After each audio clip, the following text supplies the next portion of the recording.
कोई भी सपना साकार करने के लिए सबसे जरूरी है सही कोच का होना। चुनिए एजुकेशन राइज को और करे अपने board class 10th and 12th का सपना साकार। Download the app now. Hello everyone, welcome to Education Rise. देखिए, इंग्लिश का एग्जाम चूंकि अपना सबसे पहले है, 4 तारीख से एग्जाम शुरू हो रहे हैं। उसमें सबसे पहला पेपर इंग्लिश का है। तो इंग्लिश में चैप्टर वाइज आज से करते हैं स्टार्ट। बिल्कुल सारे के सारे क्वेश्चन जो ब्लूप्रिंट के हिसाब से आपके एग्जाम में पूछे जाने की संभावना है।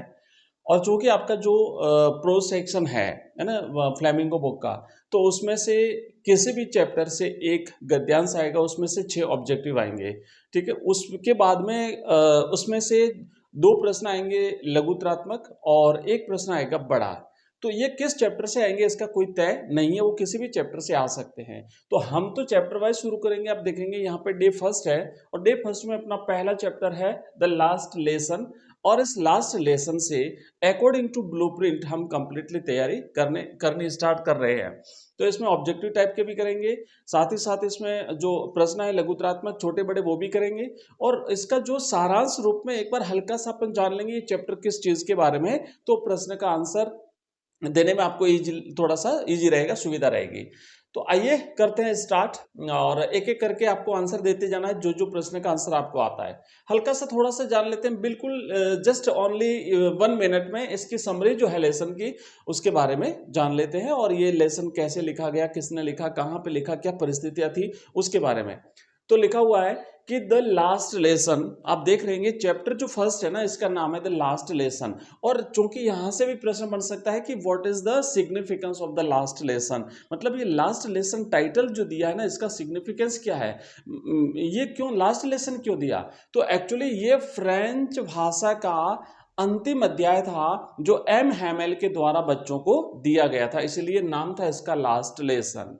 रिटन बाय अल्फोंसे डोजेट। तो राइटर कौन है, पहला प्रश्न आ सकता है यहां से। तो राइटर है अल्फोंसे डोजेट। Tells the story of a young boy named French and his final French lesson in Alsace after it is annexed by Prussia. तो ये जो चैप्टर है इसमें एक लड़के का उल्लेख आएगा जिसका नाम है फ्रेंच। तो इस फ्रेंच के बारे में इस कहानी में बताया गया है कि उसको जो अंतिम अध्याय दिया गया था फ्रेंच भाषा में। अब यहां से जो उनका फ्रेंच लैंग्वेज का जो लेसन था, ध्यान रखना वो लेसन किस लैंग्वेज का था, तो वो फ्रेंच लैंग्वेज का था, इस बात का भी ध्यान रखना। ये सारी चीजें चूंकि अपने सिलेबस हमने जब कवर किया था, चैप्टर पढ़ा था, उस समय आप लोगों ने पढ़ा हुआ अच्छी तरह से, बट फिर भी मैं फाइनल टच है तो हल्की सी चीजें एक बार याद दिला देता हूं। अब ये जो अल्सेस डिस्ट्रिक्ट था, यहाँ पे 2 डिस्ट्रिक्ट की बात हुई, ध्यान रखना, अल्सेस एंड लॉरेन। तो ये जो घटनाक्रम तो जो था, स्कूल जो था वो अल्सेस में पड़ता था। और जब प्रसिया के द्वारा उसे अधिकार में ले लिया गया। एनेक्स का मतलब होता है किसी को अधिकार में लेना, ना किसी को अपने कब्जे में कर लेना। तो जब प्रसिया के द्वारा, जो कि बिस्मार्क के नेतृत्व में ये युद्ध हुआ था फ्रांस और प्रसिया के बीच में, तो उसको जो है वो अल्सेस को अपने अधिकार में ले लिया गया था। और अल्सेस में पढ़ता था वो स्कूल, जैसे स्कूल में पढ़ता था फ्रेंच नाम का एक आलसी लड़का।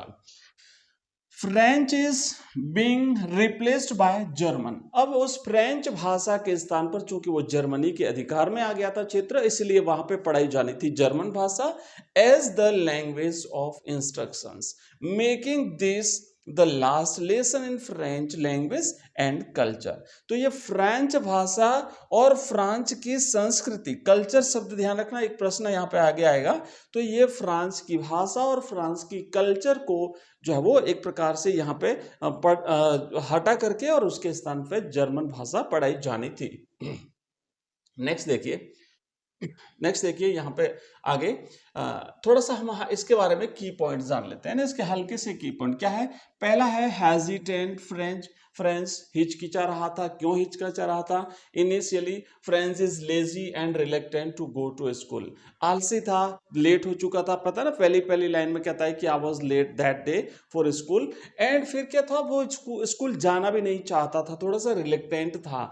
And unaware of the significance of the day, और उस दिन के महत्व के बारे में भी उसे नहीं पता था, वो दिन उसके लिए कितना इंपॉर्टेंट था।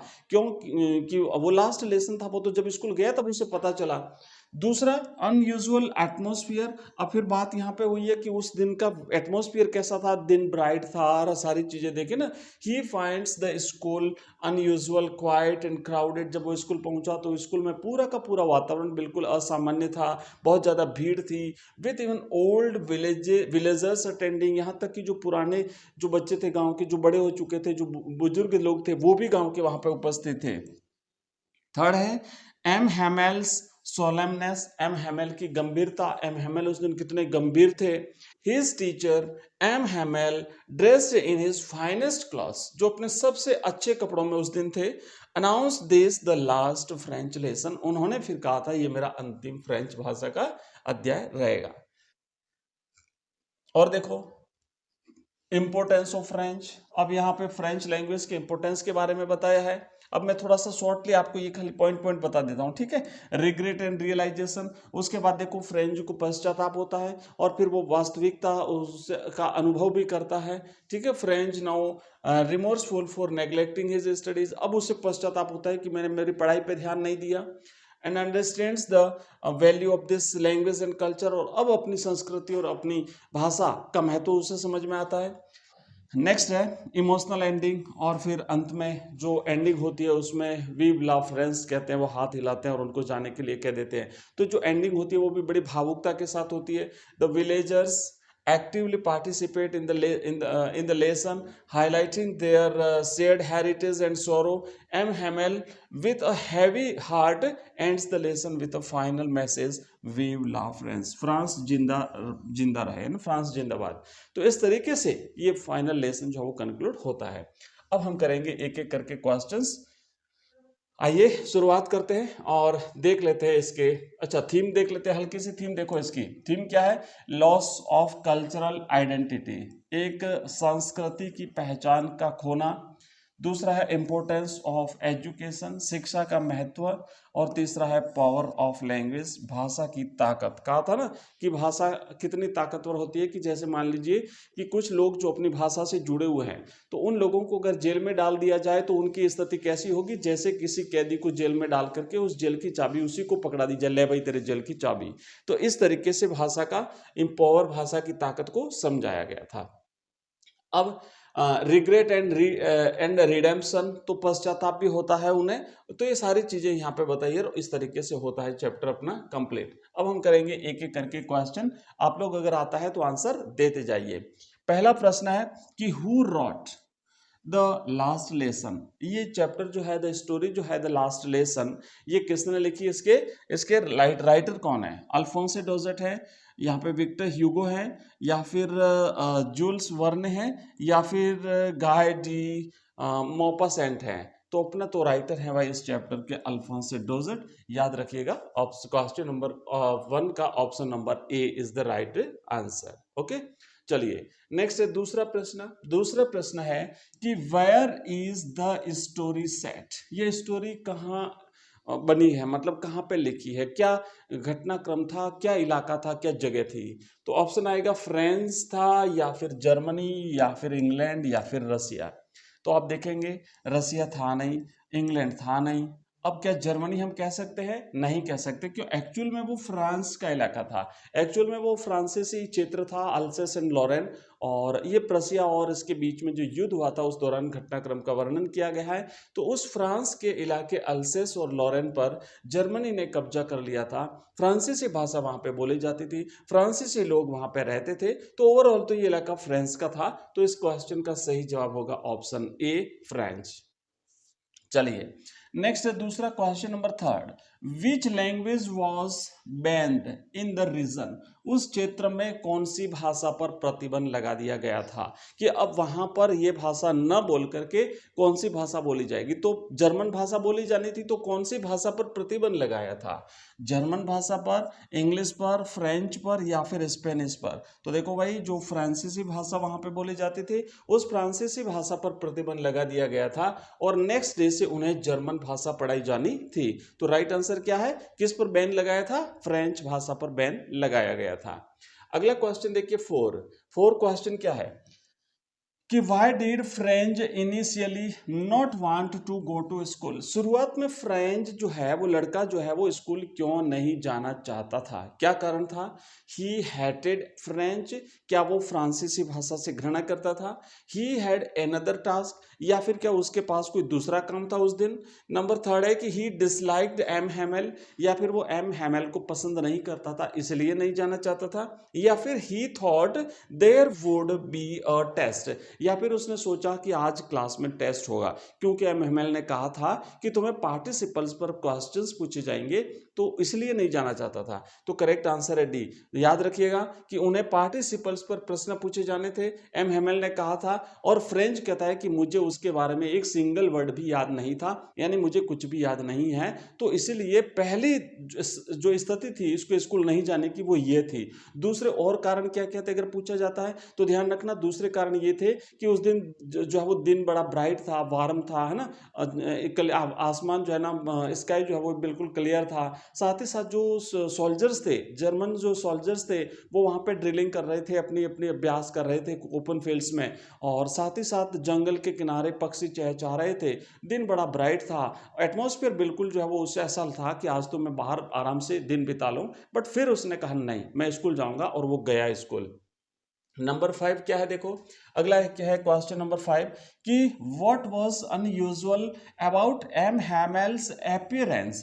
उस दिन एम हैमेल के अपीयरेंस यानी उसके उनके रंग रूप के बारे में क्या अनयूजुअल था, क्या अलग चीज थी जो हमेशा नहीं हुआ करती थी? ऑप्शन एक है कि ही वॉज कैजुअली ड्रेस्ड, कि उन्होंने कैजुअली का मतलब ऐसे कोई भी कपड़े पहन रखे हो, जैसे पैंट है, टी शर्ट है, ट्राउजर है, पाजामा आदि आदि ऐसे जो कपड़े हैं ना वो पहन रखे थे, या फिर ही वोर हिज फॉर्मल अटायर, या फिर उन्होंने अपनी औपचारिक ड्रेस पहनी थी। फॉर्मल अटायर का मतलब होता है ऐसी ड्रेस जो एक जो जो निश्चित होती है किसी विशेष कार्यक्रम के लिए, या किसी मतलब एक शेड्यूल होता है, औपचारिक रूप से जो ड्रेस पहनी जाती है वो होती पहनी थी उन्होंने। या फिर ही वोर न्यू क्लोथ्स, या फिर उन्होंने बिल्कुल नए कपड़े पहने थे, क्या बिल्कुल सिला करके नए कपड़े तैयार करके पहने थे। या फिर ही वोर मॉर्निंग क्लॉथ्स, या फिर उन्होंने दुख व्यक्त करने के लिए जो कपड़े पहने जाते हैं वो कपड़े पहने थे। तो देखो भाई राइट आंसर इसमें रहेगा बी, he wore his formal clothes, formal attire. याद है ना आपको कि वो फॉर्मल ड्रेस में थे, जो ड्रेस प्राइज डिस्ट्रीब्यूशन के दिन या फिर जो इंस्पेक्शन जब होता था उस दिन जो पहनी जाती थी वो ड्रेस पहने हुए थे, तो वो फॉर्मल अटायर था। तो इस क्वेश्चन का सही जवाब रहेगा ऑप्शन बी। नेक्स्ट प्रश्न देखिए, अगला क्वेश्चन क्या है कि छठा प्रश्न है कि what did M Hamel emphasize about French.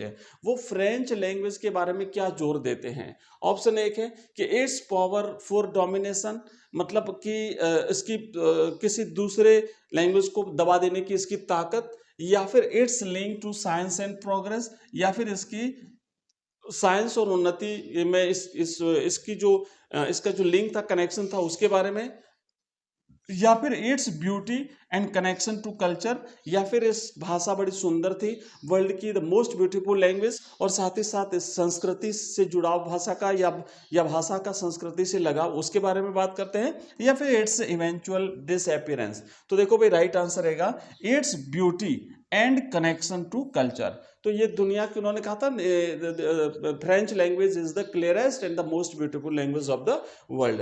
तो राइट आंसर रहेगा इस क्वेश्चन का ऑप्शन 6।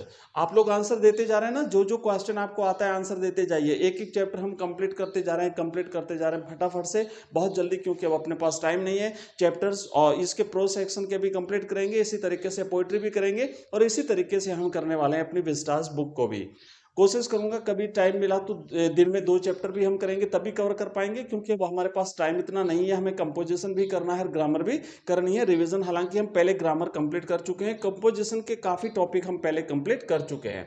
नेक्स्ट देखो यहाँ पे क्या है कि why did villagers attend the last lesson. अब उस दिन गांव के लोग भी वहां उपस्थित थे, तो विलेजर्स ने वो जो है वो उस दिन क्लास क्यों अटेंड करी थी, उनका क्या कारण था? To mock the M. Hamel, to learn French one last time, to support the German regime and to attend a special ceremony। तो भाई कारण ये था कि अब लास्ट डे था ना, तो चलो कम से कम इतने दिन हमने हमारी लैंग्वेज फ्रेंच नहीं पढ़ी, तो आज तो अंतिम अवसर है हमारे पास पढ़ने के लिए, आज तो पढ़ लें, तो इसीलिए वो गए थे स्कूल। और साथ ही साथ वो जो अपना टीचर थे एम हेमेल, उनके प्रति अपना सम्मान प्रकट करने के लिए भी गए थे। ठीक है, आगे बढ़ते हैं। नेक्स्ट क्वेश्चन अगला देखिए, आठवां है। आठवां क्वेश्चन है कि how are symbols used to convey the message. अब ये संदेश देने के लिए, इस कहानी की शिक्षा देने के लिए क्या सिंबल्स जो है वो इसमें यूज किए हैं, क्या प्रतीक इसमें यूज किए हैं इस कहानी का संदेश देने के लिए। ऑप्शन एक है स्कूल हाउस सिंबलाइजेज फ्रीडम, कि वो स्कूल का जो वातावरण था, स्कूल की जो बिल्डिंग थी वो स्वतंत्रता को दर्शाती है। ऑप्शन दो है कि फ्रेंच लैंग्वेज सिंबलाइजेज ट्रेडिशन, या फिर फ्रांच भाषा जो है अपनी परंपरा को दर्शाती है। या फिर एम हेमेल सिंबलाइजेज रेजिस्टेंस, या फिर एम हेमेल वहाँ पे एक प्रतिरोध के की ताकत है, का प्रतीक है। या फिर ऑल ऑफ द एबो। तो देखो इस क्वेश्चन का सही जवाब रहेगा ऑप्शन डी। ये सारी कंडीशंस जो है वो बताती हैं कि जो है मतलब सिंबल यूज किए गए हैं क्या दिखाने के लिए, संदेश देने के लिए, मैसेज देने के लिए। क्वेश्चन नंबर 9 है। क्वेश्चन नंबर 9 है देखो कि what is the main theme, main theme explored in the story. इस कहानी में जो मुख्य संदेश दिया गया वो क्या संदेश है। एजुकेशन से इंपॉर्टेंस, शिक्षा का महत्व बताया गया है, या फिर फ्रेंच लैंग्वेजेस ब्यूटी या फ्रांसीसी भाषा की सुंदरता की बात करी है, या फिर कल्चरल आइडेंटिटी लॉस, या फिर संस्कृति का जो नुकसान हो रहा है यहाँ पे, फ्रांसीसी संस्कृति का नुकसान, उसकी बात हो रही है, या फिर ऑल ऑफ द अबव या उपयुक्त सभी। तो देखो राइट आंसर रहेगा इस क्वेश्चन का भी उपयुक्त सभी, क्योंकि जो जब इन्होंने कहा ना कि ये लास्ट लेसन है, तो अचानक से फ्रेंच के मन में भी और बाकी सब लोगों के मन में भी ये भाव आया कि अरे हमने हमारी लैंग्वेज क्यों नहीं सीखी। फ्रांस कहता है कि मुझे अभी थोड़ी देर पहले तक जो मेरी किताबें बोझ लग रही थी, वही किताबें अब उसे उसकी पुरानी मित्र बन गई कि अरे वो हमारे पुराने मित्र, हमने हमारा ध्यान क्यों नहीं दिया। तो यहाँ पे एम हेमेल कहते हैं कि देखो भाई इसके लिए तुम अकेले दोषी नहीं हो, इसके लिए मैं भी दोषी हूँ कि मैं तुम्हें काम पर लगा देता था। तुम्हारे परिवार के लोग भी दोषी है कि वो तुम्हें स्कूल न भेज करके तुम्हें खेतों में और मिलों में काम करने के लिए भेज देते थे, और तुम स्वयं भी दोषी हो कि तुम भी जो है वो पढ़ना नहीं चाहते थे। तो एजुकेशन के महत्व के बारे में भी बात करिए। यहाँ पे फ्रांसीसी भाषा की सुंदरता, उसकी क्लियरेस्टनेस के बारे में भी बात हो रही है, और साथ ही साथ संस्कृति से जो जुड़ाव होता है, अपने देश की संस्कृति, अपनी प्राचीन जो गौरवशाली अपना इतिहास होता है उससे जुड़ाव भी होता। तो ये सारी चीजें वहां पे क्लियर हुई थी। नेक्स्ट क्वेश्चन देखो 10वां प्रश्न है कि what did French understand by the stories and. इस कहानी के अंत में फ्रेंच जो है वो क्या समझ पाया। ऑप्शन ए के हिज टीचर्स डेडिकेशन, वो अपने शिक्षक के समर्पण को समझ पाया कि भाई पिछले 40 वर्षों से यहाँ पे एम हेमेल उन्हें पढ़ा रहे थे, तो कितनी लगन से उन्होंने पढ़ाया, अब उसे उसके दिमाग में वो भाव आया था। The value of his cultural heritage, अब देखो यहाँ पे जब पता चला कि कल से उन्हें जर्मन भाषा पढ़ाई जाएगी और यहाँ पे फ्रांस का जो कुछ भी है वो सब कुछ हटा दिया जाएगा, एजुकेशन हटा दिया जाएगा, फ्रांस का वहाँ पे उसके लैंग्वेज पर प्रतिबंध लगा दिया जाएगा, स्कूल सारे डिस्ट्रिक्ट जो है वो दोनों बदल करके अब जर्मन हो जाएंगे, तो अपनी संस्कृति का खोना, अपनी संस्कृति के बारे में भी उसे पता चला। And regret for not taking study seriously, और आज तक उसने कभी जो है वो स्टडी को, अपने अध्ययन को गंभीरता से नहीं लिया था, ये चीज भी उसे पता चले। तो राइट ऑप्शन है इसका all of the above, correct answer है ऑप्शन डी। ठीक, डी है। नेक्स्ट देखिए अगला क्वेश्चन क्या है, in which country is the story set, ये कहां पे बनी हुई है, तो ये फ्रेंच में बनी हुई है। ठीक है, अब देखो बच्चों बहुत सारे क्वेश्चंस हैं, तो एक काम करते हैं, मैं आपको लास्ट जो इसके लघुत्रात्मक प्रश्न है वहां पे ले चलता हूं, वो प्रश्न कैसे हैं, किस तरीके से पूछे जाएंगे, क्योंकि ये बहुत ज़्यादा है क्वेश्चंस, तो ये अपन आज तो नहीं कर पाएंगे, नेक्स्ट कभी टाइम मिलेगा तो इन्हें जरूर कर लेंगे। अब देखिए बड़े प्रश्न कैसे आएंगे, तो यहाँ पे देखो आप हम करेंगे यहाँ पे, हाँ ये क्वेश्चन देख लेते हैं, 20वां क्वेश्चन देख लेते हैं। देखो क्या लिखा हुआ है कि describe the background in which the last lesson of Alphonse Daudet has been set। तो ये जो स्टोरी है द लास्ट लेसन, ये जिस कंडीशन में लिखी गई उसके बारे में बताइए, थोड़ा उसका बैकग्राउंड बताइए, वो परिस्थितियां बताइए जिस कंडीशन में लास्ट लेसन लिखा गया। तो देखो भाई बच्चों कि यहाँ पे आपको लिखना है, देखो इसी तरीके से क्वेश्चंस आएंगे, इसी तरीके से आपको इंग्लिश में लिखना पड़ेगा। अब कई बच्चे ऐसे हैं जैसे रोज कमेंट करते हैं, कई बार बच्चों के कॉल भी आते हैं, सर इंग्लिश में लिखें कैसे, ये समझ में नहीं आता।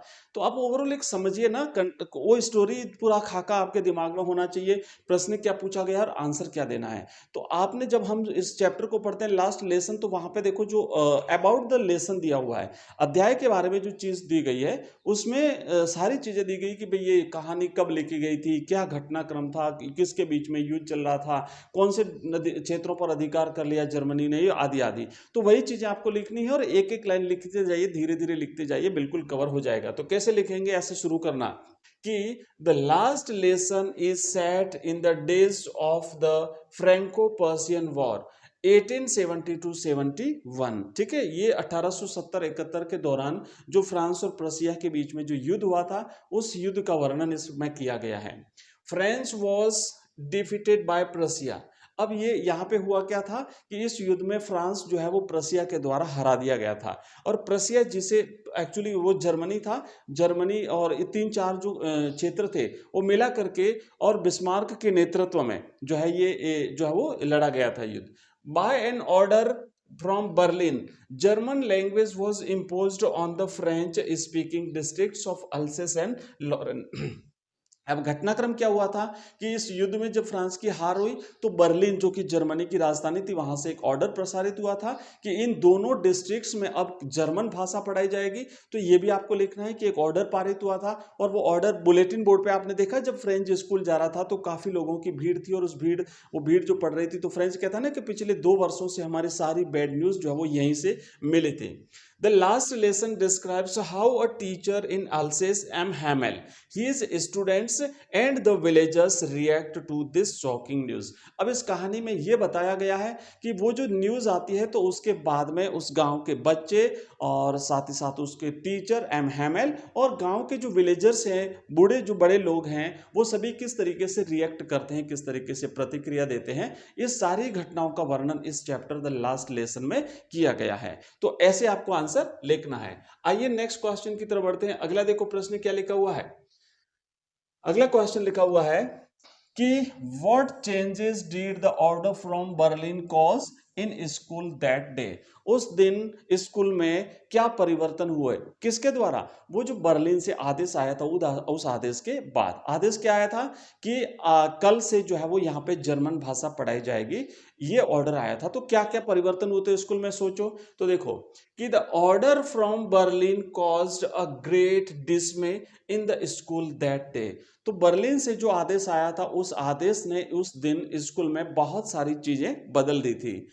It upset all the students, सभी विद्यार्थियों को अपसेट कर दिया। M Hamel the class teacher was greatly agitated. जो टीचर थे एम हैमेल, वो भी बहुत ज्यादा एक प्रकार से कह सकते हैं उग्र हो गए थे। नाउ ऑनवर्ड्स, अब के बाद, आगे से, the schools of Alsace and Lorraine would teach only German.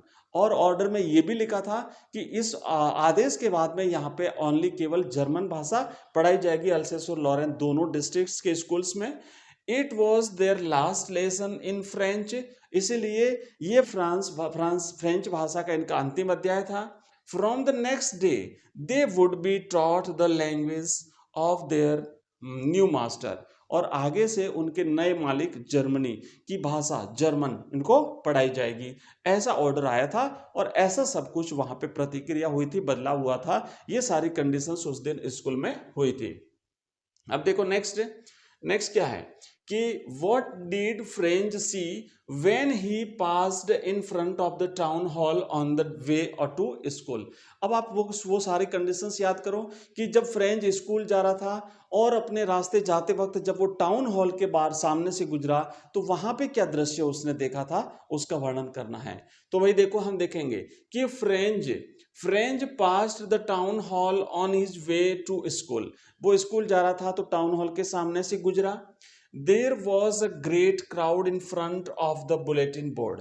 तो उसने देखा कि बुलेटिन बोर्ड के सामने बहुत ज्यादा भीड़ थी। For the past 2 years all their bad news had come from there.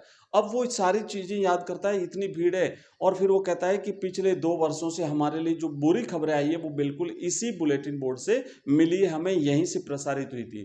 क्या थी बुरी खबरें? देखो कि युद्ध में हारा जाना, और जो उसके कमांडिंग ऑफिसर्स थे, सीओज थे, उनके ऑर्डर्स, है ना, और कोई ड्राफ्ट वगैरह कोई होता था, तो ये सारी चीजें इनको पिछले 2 सालों में यहीं से मिली थी, और आज भी मतलब यहाँ पे भीड़ है तो कोई ना कोई ऑर्डर आया है।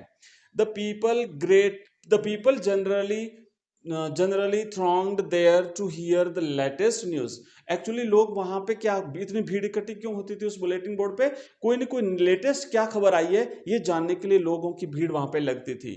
On that day, they were eager to know about the latest order that had come from Germany। तो उस दिन भी जो है वो बर्लिन से, उस दिन भी वो है जो है कि भाई बर्लिन से लेटेस्ट ऑर्डर क्या आया है, नया आदेश हमारे लिए क्या आया है, ये जानने के लिए लोग वहां पे इकट्ठे हुए थे। तो ये दृश्य जो है वो बुलेटिन बोर्ड के सामने उस दिन था जब फ्रेंच अपने स्कूल की ओर जा रहा था।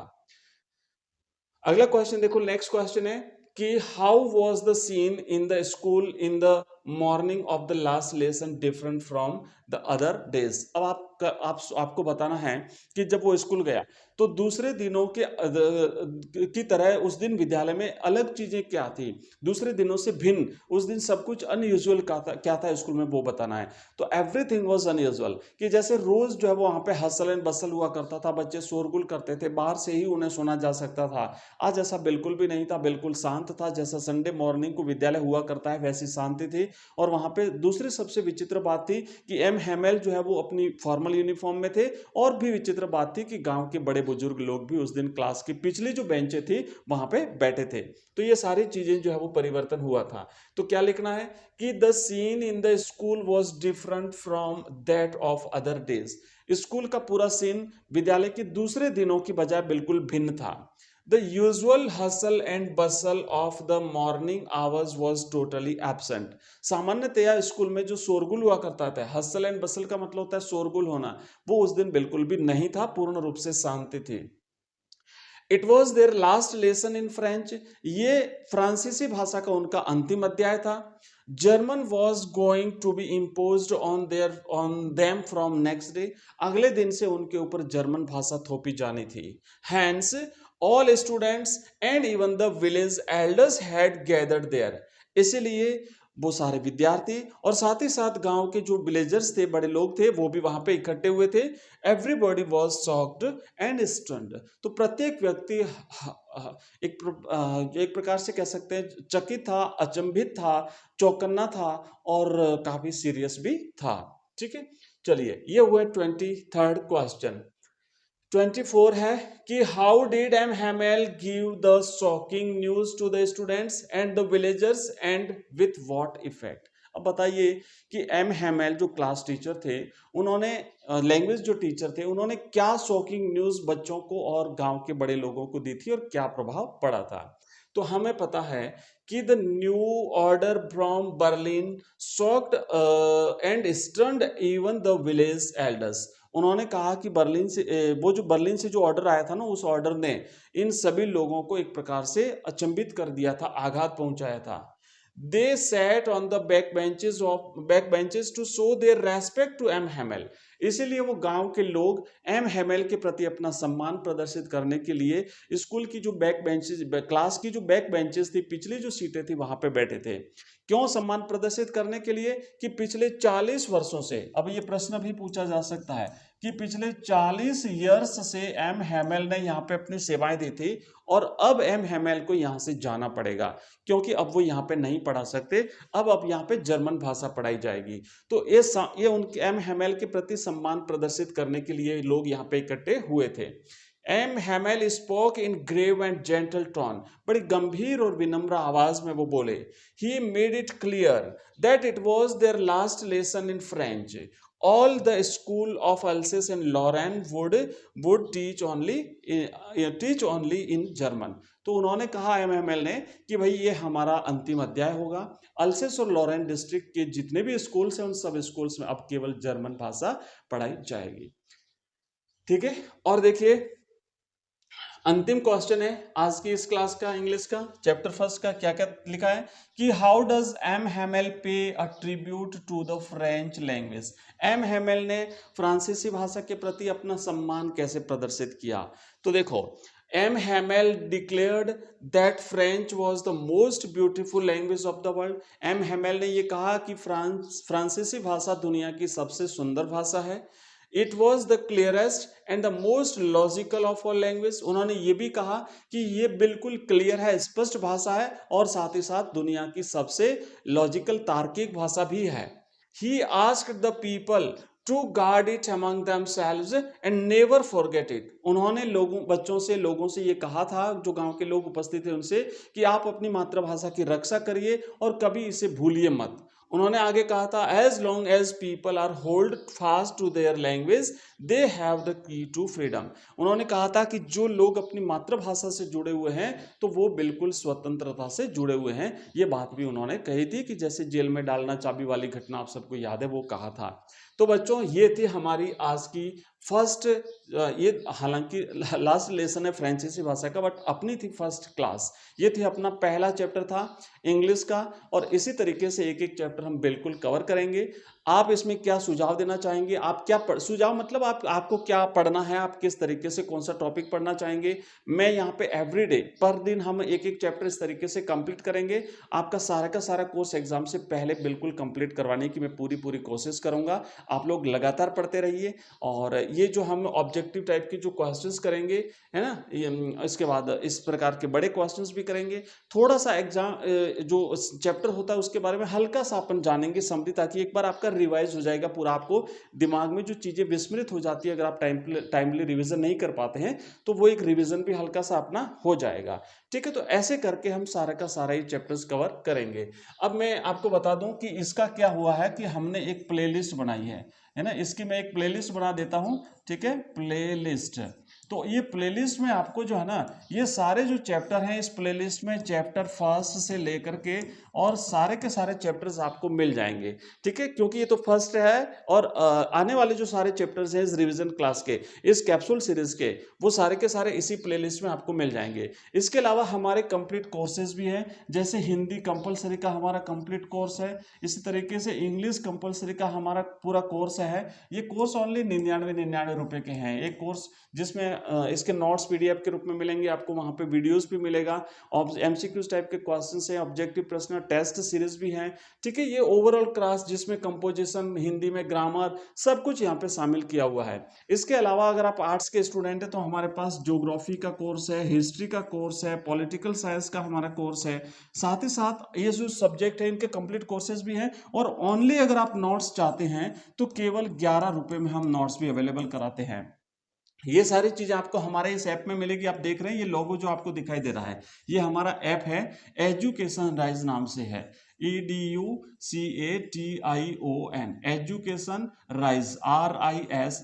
ये प्ले स्टोर से आप डाउनलोड कर सकते हैं, और अगर प्ले स्टोर पे आपको वैसे मिल जाएगा अगर राइट स्पेलिंग आप लिखते हैं तो, और या फिर आप हमारा नंबर नोट कर लीजिए 9079622989। इस नंबर पे आप हमें व्हाट्सएप मैसेज करेंगे तो आपको हमारे ऐप की लिंक मिल जाएगी, हमारे कोर्सेज की लिंक मिल जाएगी, प्लेलिस्ट की लिंक मिल जाएगी, आपको हमारे व्हाट्सएप ग्रुप, टेलीग्राम चैनल, सबकी लिंक मिल जाएगी। आप हमारा व्हाट्सएप ग्रुप ज्वाइन कर सकते हैं, जहां पे हमारी जो लाइव क्लासेस होती हैं वो लाइव क्लासेस हम आपके साथ उसके लिंक शेयर करेंगे, और बाकी हमारी जो रेगुलर क्लासें होती है वो भी आपको मिल जाएगी। हमारी जो रेगुलर क्लासें मैं थोड़ा सा आपको बता देता हूं। रेगुलर क्लास का हमारा टाइमिंग इस तरीके से रहता है, रेगुलर क्लास का हमारा टाइमिंग इस तरीके से रहता है कि सुबह जल्दी में आपको 5:30 बजे जो है वो अर्ली इन द मॉर्निंग आपको हिंदी कंपलसरी की क्लास मिलती है। हिंदी अनिवार्य की अपनी क्लास होती है, उसमें भी हम चैप्टर वाइज एक एक चैप्टर जैसे इंग्लिश में भी पढ़ा उसी तरीके से पढ़ते जा रहे हैं। हालांकि उसमें हमने काफी चैप्टर्स पढ़ लिए हैं, उसकी भी प्लेलिस्ट बनी हुई है, सारी आपको प्लेलिस्ट में